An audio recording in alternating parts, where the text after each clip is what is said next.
The reboot of Naruto Revolution Relive has finally concluded. Some of you may be thinking, what the heck just happened? Aki did what? These two? What are they doing here? A lot of questions have arisen in the final part. In this video, we will analyze, discuss the characters, story inspirations, and what changes I did from the original story and how deeply disconnected to part 2. Get your popcorn ready and welcome to the revolution. Nani?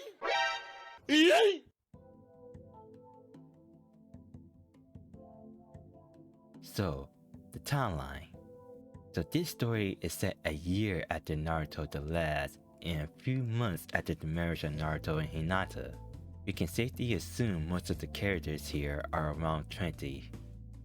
This story follows Gaara and his choices of life after Naruto's marriage.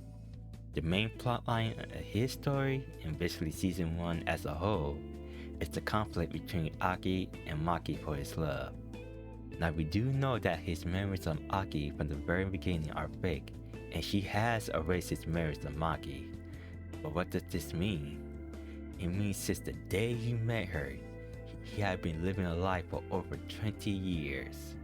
Aki did say she fell in love with him as she began to know him, but Maki really believes, no doubt in her mind, that Aki's love is absolute fake, and with good reason too, cause, let's be honest, do we really think that's the only thing she erased of Gaara? Only his memories of Maki? So the question is, will he stay with her after living a life for 20 years? Or will he leave her and be with her sister after knowing she's the person that he met when we were children? These people are two main inspirations from a game that I truly adore. The first one is Shin Megami Tensei.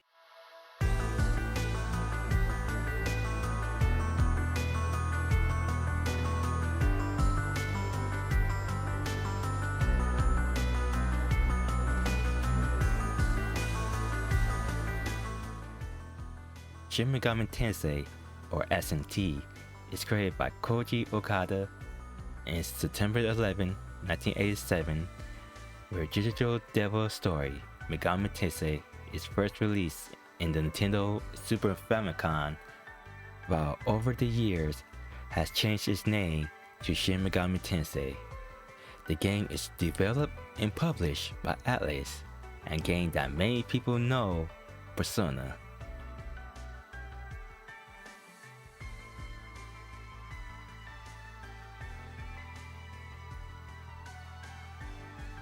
SMT is the game that you battle and recruit demons, meet new characters, explore and destroy Tokyo environment ravaged with demons and gods.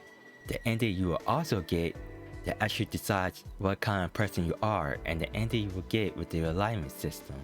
Elements of philosophy, religion, and occultism and science fiction have all been incorporated into the series at different times. In mainline Shin Megami Tensei, there are usually two main endings, law and chaos. Now you begin to think yourself, is it law and chaos between good and evil? Not quite.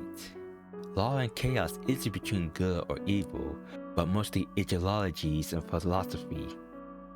Are you willing to give up freedom to live in safety, free from going through the trials of life? Or will you give up that safety to pursue utmost freedom to be the best you can? Aki represents law, while Maki represents chaos. And it's Gaara's decision whether he chooses law or chaos.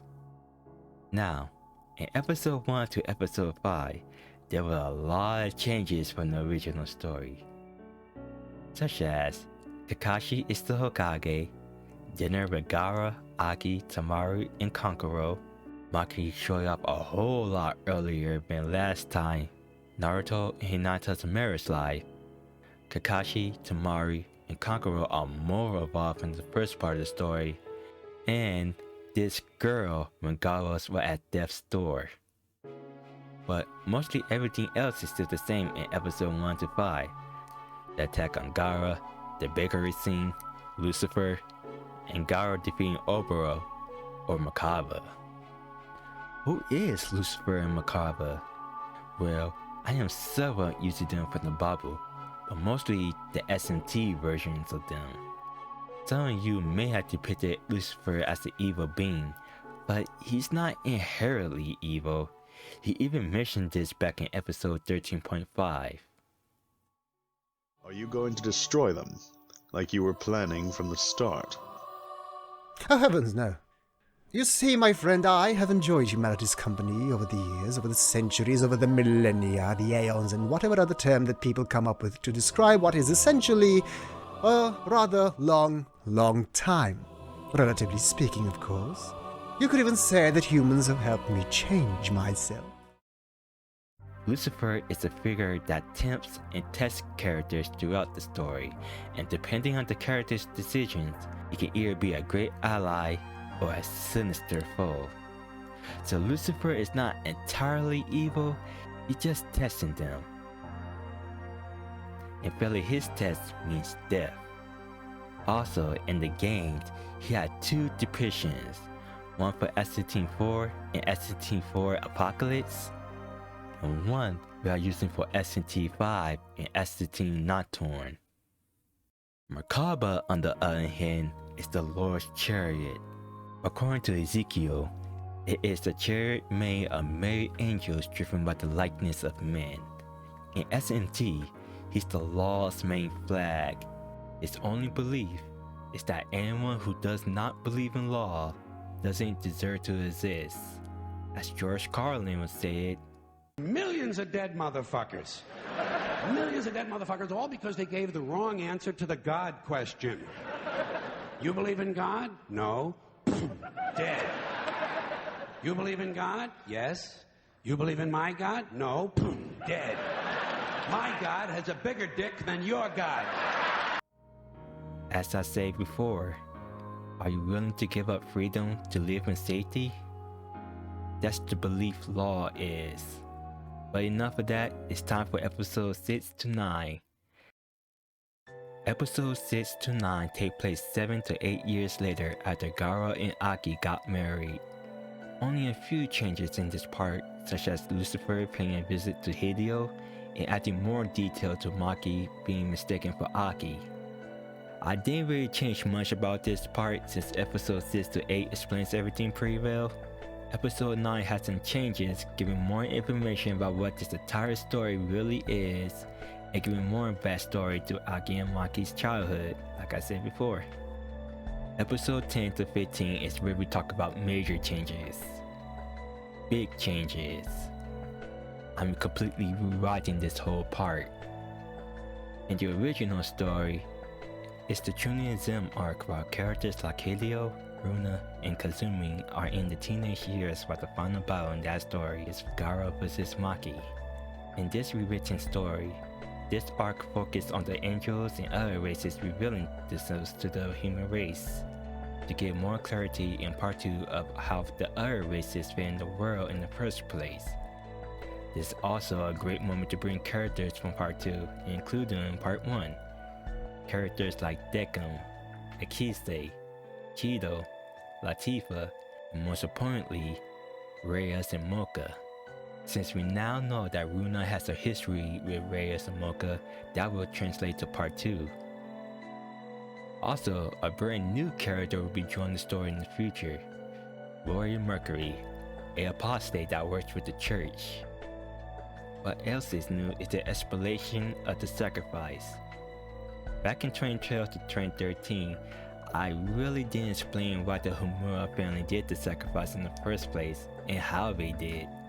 The reason is, I don't know. Really, even I don't have a reason on why we're doing this. But now with some information on those Suski, the God Tree, and the Chakra Fruit, after 8 long years, I can honestly explain how the Homura family and the angels connected to the Susi clan is still gray. This is a clue on next question about Chido and her knowledge about how much she knows, including those 2 children who are codenamed God's Gifts. In part 2, some questions have been raised from the finale. Who is Shu and Ren? What knowledge does Cheeto know about them? There is also a main point since the timeline is set in 2032, 16 years before our main character in part 2 is born. So many questions have been raised in the finale, that's not even funny. But don't worry, all these questions will be answered soon when we get back to the main story.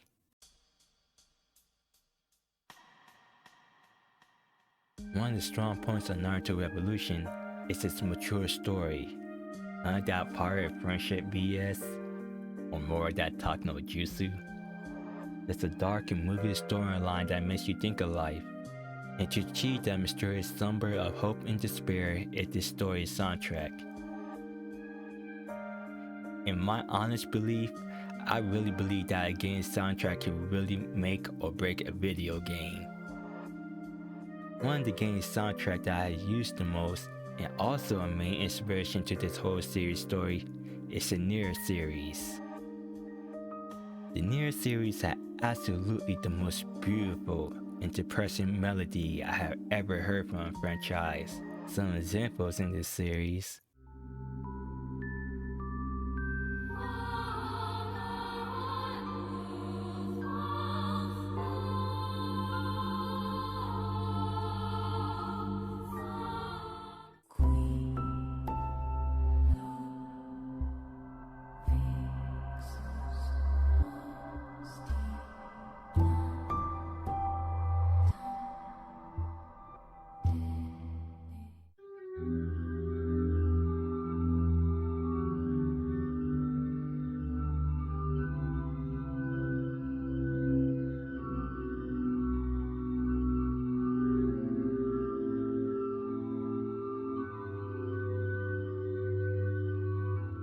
my main goal for the music is to let the soundtrack do the talking and setting the mood. Music like Persona 5, the Naruto soundtrack, Fire Emblem 3 Houses, SMT, Blaze Blue, and much more.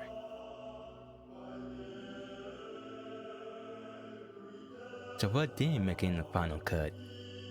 Some minor stuff, of course, like these. But I did have a huge idea for the season finale. But due to time constraints, I had to scrap that idea. The season finale was about to have 2 to 3 endings, Law and Chaos.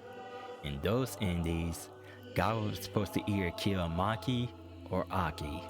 If Gaara kills Maki, Gaara will get the Law ending, while if Gaara kills Aki, he will get the Chaos ending. What happened during these endings?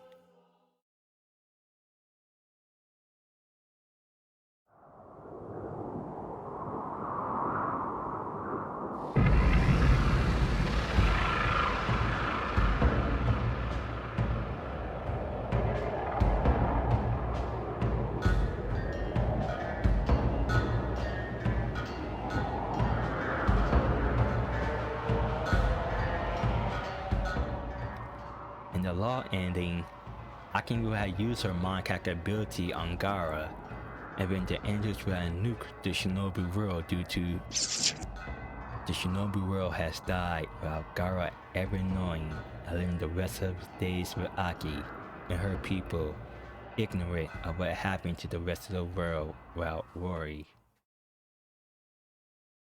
In the Chaos ending,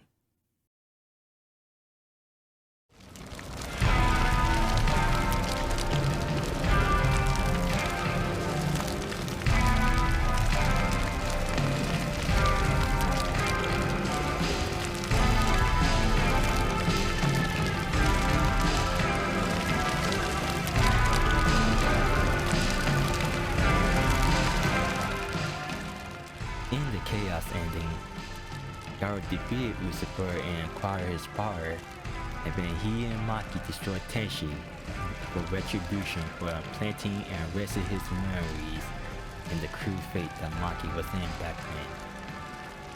The two of them disappeared from the faces of Earth. No one knows where they are. Not even Naruto knows. but the Shinobi world is still intact. But the season finale ending we got is the neutral ending, where Gaara didn't kill Maki or Aki. The Naruto Revolution Relive project is one of my greatest feats to date. I'd like to thank all of you who stood by from beginning to end as we tackle 2021 together. Please be good and please be safe. This is Scuba TV signing off.